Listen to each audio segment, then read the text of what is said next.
السلام علیکم ورحمۃ اللہ وبرکاتہ۔ اللہم صلی علی سیدنا محمد وعلی آل سیدنا محمد افضل صلواتک بعد معلوماتک وبارک وسلم۔ برادران اسلام، آج 3/4/2025 تھرسڈے اور صبح کا وقت اللہ تعالیٰ کی کلام مجید فرقان حمید 114 سورتوں کے فضائل فوائد اور مجربات بزرگان دین سے آج ہے سورہ یونس۔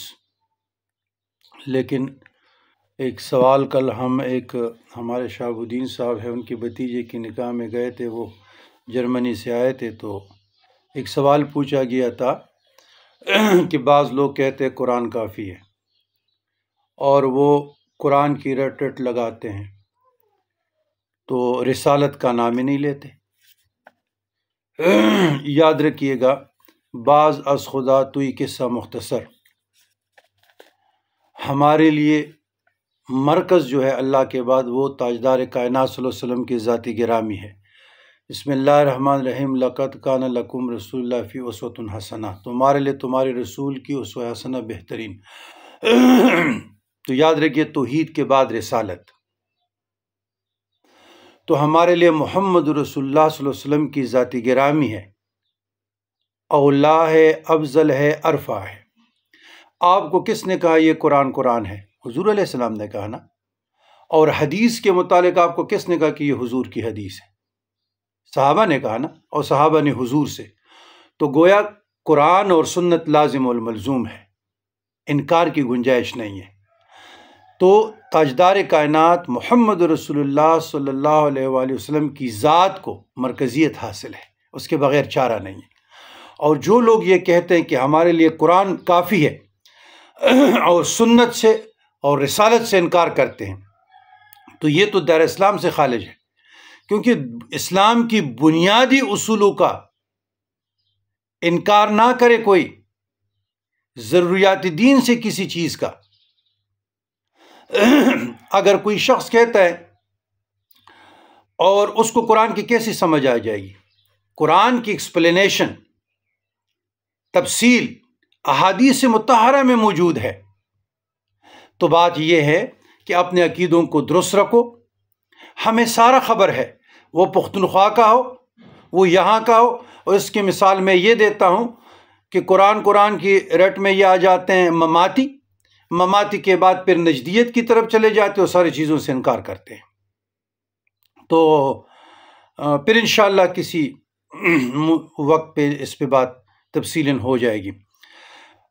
خواہ سورہ یونس و سورہ ہود، سورہ یوسف، سورہ رعد، سورہ ابراہیم و سورہ حجر و سورہ نحل میں جو کوئی سورہ یونس کو 21 بار پڑھے، اپنے دشمنوں پر فتح پائے، غالب رہے، اور جو لا علاج مریض ہے اور ڈاکٹروں نے لا علاج قرار دیا ہو، مثلا ہمارے بہت انگلینڈ میں پیار والے ہیں، تو یا اور بیرون ملک ہے، اندرون ہے، تو اس کو گھٹن ہو جاتی ہے، ڈپریشن، انزائٹی، نومیدی، گھبراہٹ، اور زندگی سے مایوس ہو جاتے ہیں، یا ہیپاٹائٹس سی کے مریض ہیں، یا گردوں میں انفیکشن ہوا، ان تمام امراض کے لیے میں اللہ کے کلام سے آپ لوگوں کو شفا دے رہا ہوں۔ وَنُنَزِّلُ مِنَ الْقُرْآنِ مَا هُوَ شِفَاءٌ وَرَحْمَةٌ لِّلْمُؤْمِنِينَ۔ تو بہتر بات ہے کہ مشک اور زعفران اور گلاب سے لکھا جائے، اور پانی میں وہ کاغذ ایک بوتل میں ڈال دیں اور 40 دن تک پیتے رہیں۔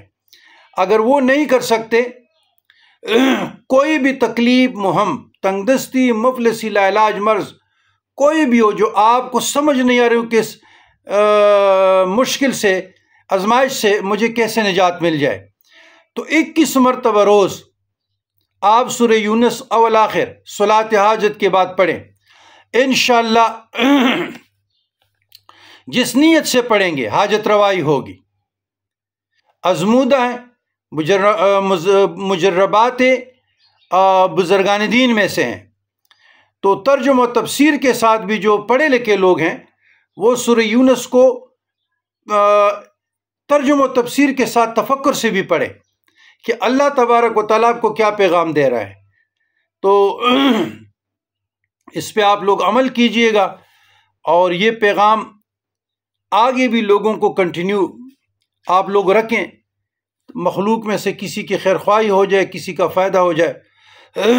والسلام علی من اتبع الہدی.